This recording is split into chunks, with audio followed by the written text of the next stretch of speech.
Hello friends, my name is Hamid. Today I'm working on this Asko dishwasher. The model number is DBI336IS.U and it's DW40.2. The customers complain us that the display is completely dead. Nothing works, the dishwasher, everything seems okay, but the display has no light and nothing is working. So customers not able to use this dishwasher. Today I'm going to replace this display board.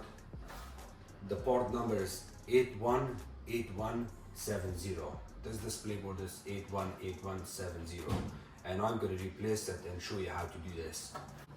Before we replace this display board, we're going to have to turn off the power completely. Wear gloves. We need our drill, or you need your hand screwdriver, a couple tiny flat screwdriver, and a needle nose plier, and of course we're going to use Turk's number T20 drill bit to open the screws from the panel. In order to work on this dishwasher, we're going to protect the floor. Always protect your flooring here. One blanket goes here. I got voltage detector that will show me if the dishwasher still has power. I understand and I trust my customers, but for my safety I still have to check the power even when the customer is telling me that the power is off. So with this sticker, we can check if we have power or not. It's gonna make that kind of noise. Hi. Hi. Hey, Yes.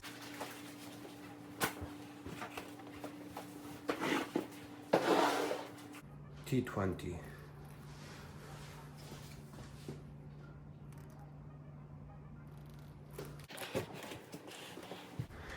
When you open the dishwasher, you see these Turk's screws. We want to remove all of them.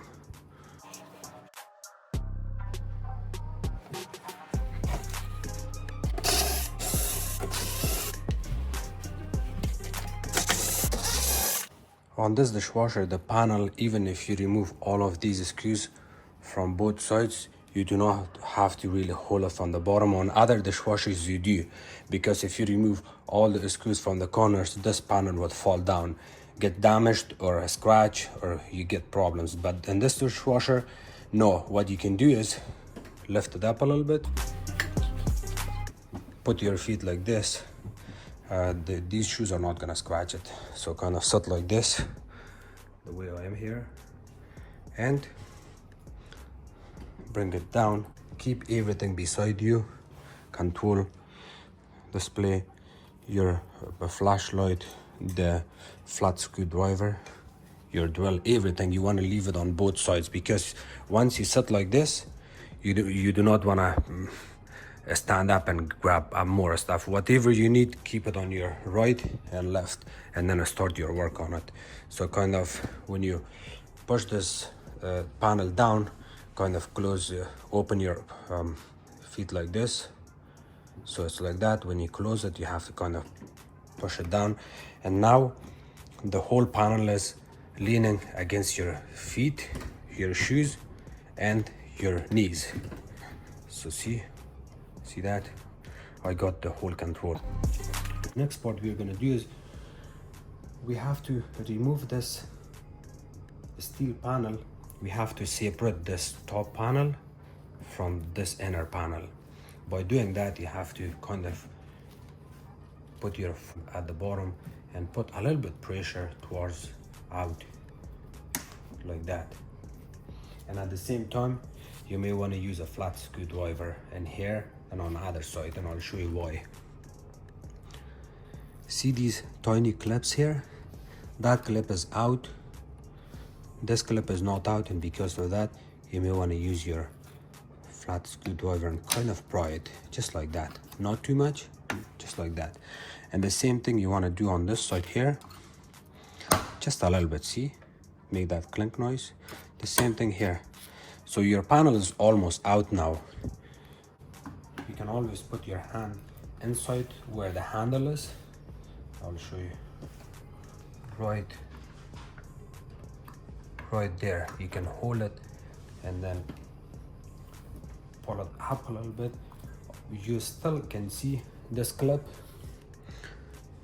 This clip is not out really, so you may want to use your flat screwdriver again there. So here we go, only this one, just like that. I have put pressure on it, see it opens. That's all, see it opens. If you remember, I was talking about the sticker. No power, you're completely safe. And if you had power, it would make this noise, but it does not make this noise, so you're good. We are gonna disconnect this wire. You see this 5 brown wire that comes here, and we have to remove it. In order to remove this, you see that white, we wanna press on that tab and then pull out on this white connector that has wires in it, and then it just comes off. We do not want to remove this bottom panel completely, because if you remove it, in order to remove this bottom panel, we also have to take 2 screws off from here, which is T20. You do not want that. The only reason I don't like to do that is because when I remove this bottom panel completely, it gives me a little bit of hard time. You see this ventilation area that gets out of its place, and then to reinstall that, it will give me a hard time. I know how to do it, but I don't want to go on a hard way. So do not disturb too many stuff here. Just hold it like this, and if you have a customer, you can always ask them to hold it like this, so that way it will really help you. But other than that, if you're alone, you can also do this, not a big deal. The next part, we are going to remove all these 3 screws. Again, remember, they're all T20.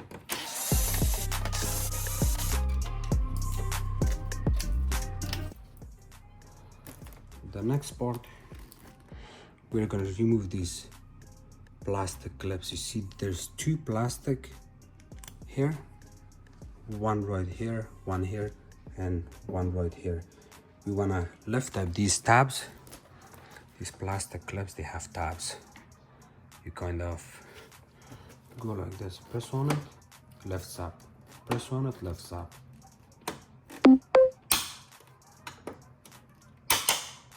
All of it.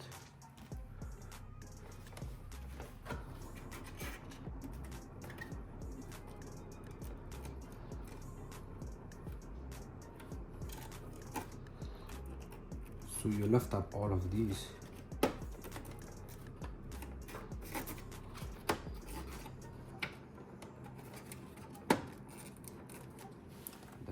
Once you remove all of these clips, the whole panel comes out slowly like that. Grab your new one.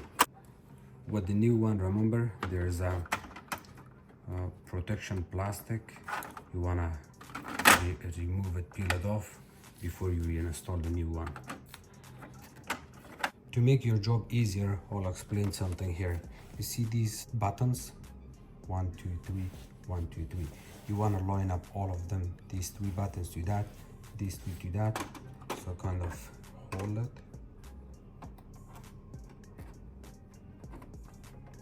bring it down, just like that. And also something that really guides you that you're installing this in a proper position is this plastic.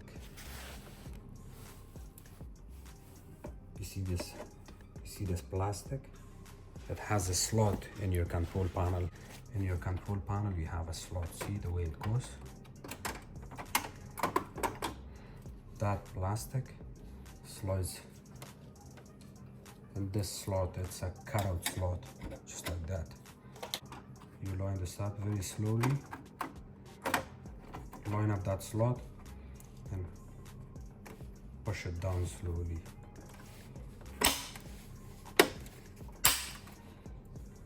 And now double check this one, press on it, press on this one, press on that, this one, this one, this one. The last one was not sitting. You want to make sure it's sitting also. Before you add your screws, you want to press these buttons slowly, just like that.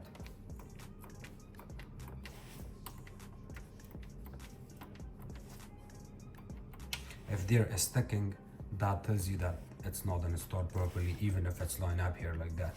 So you wanna double check your buttons, and then once you confirm that the buttons are good, you can add your 3 screws back in. You can always start the screw with your hand, with your fingers first.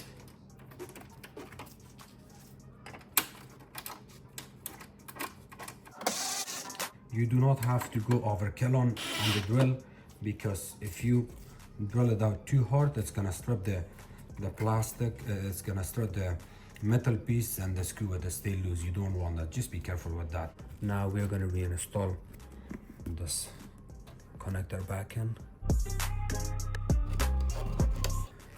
When you reinstall this, you wanna feel that plastic clip. The next part we're gonna do is we have to close this panel back in. You line it up a little bit, and then you have to kind of hold it up towards up.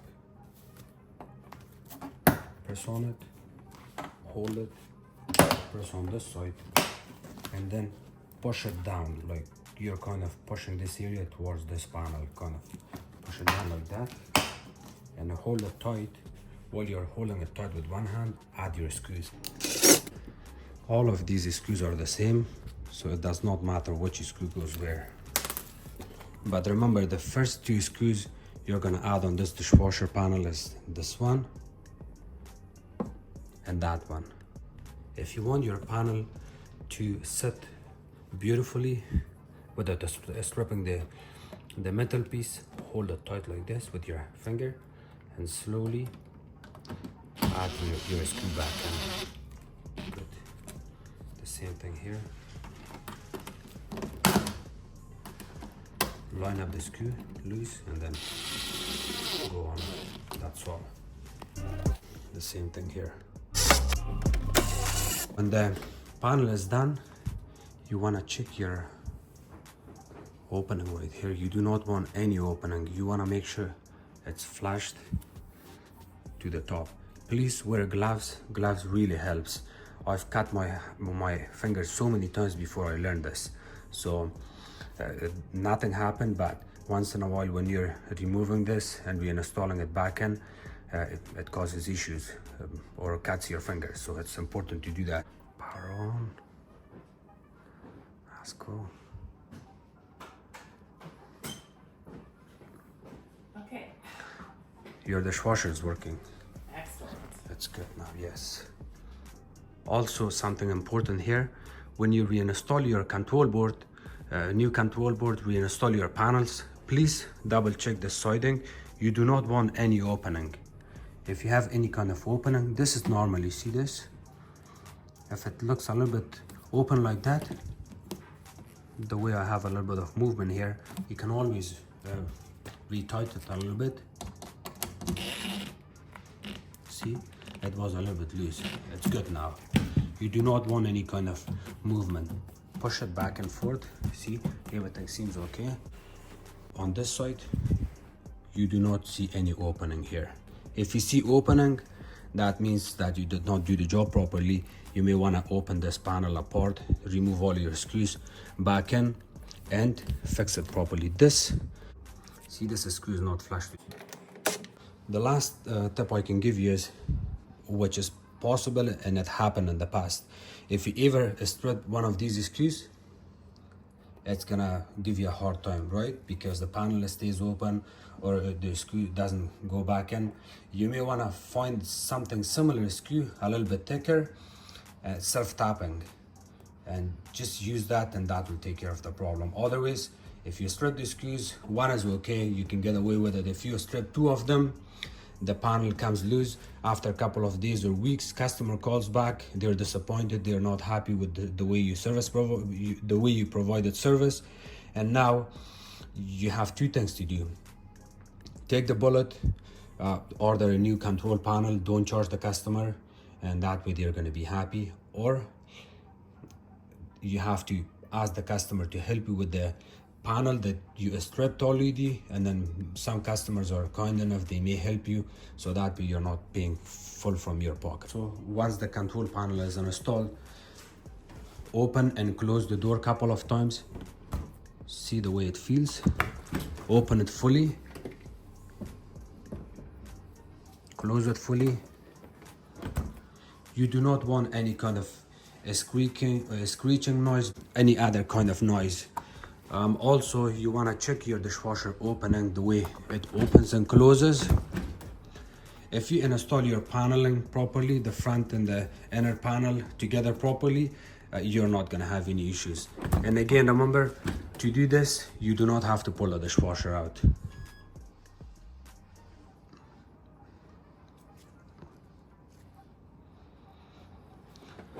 You can also run the dishwasher for a couple of minutes just to make sure everything works the way it's supposed to, and then you can charge your customer for payment. If you're in an area that you get lots of power surges, it would cause this board to fail or possibly damage your main control board. Or if you have the habit of opening your dishwasher door while it's running, it will splash water on top here, and that's the main problem why these control board or display boards are failing. Again, I cannot blame my customers that they did this. When they open the door, it splashes water, especially on this display board. It kills it. But again, anything can happen with these displays. They are very fancy and fragile. Anytime you get liquid inside, it's done. On the newer version of this dishwasher, when you get problem with this part, they also send you two gaskets. One goes around the dishwasher, another one goes at the bottom. If I remember correctly, you have to replace those two gaskets to protect this from happening again. Thank you so much for watching my videos. If you guys have any question, please comment below. Don't forget to subscribe to my channel, like my videos and share it with others. You can also follow me on Facebook. It's called Hamid Appliances Repair. Thank you.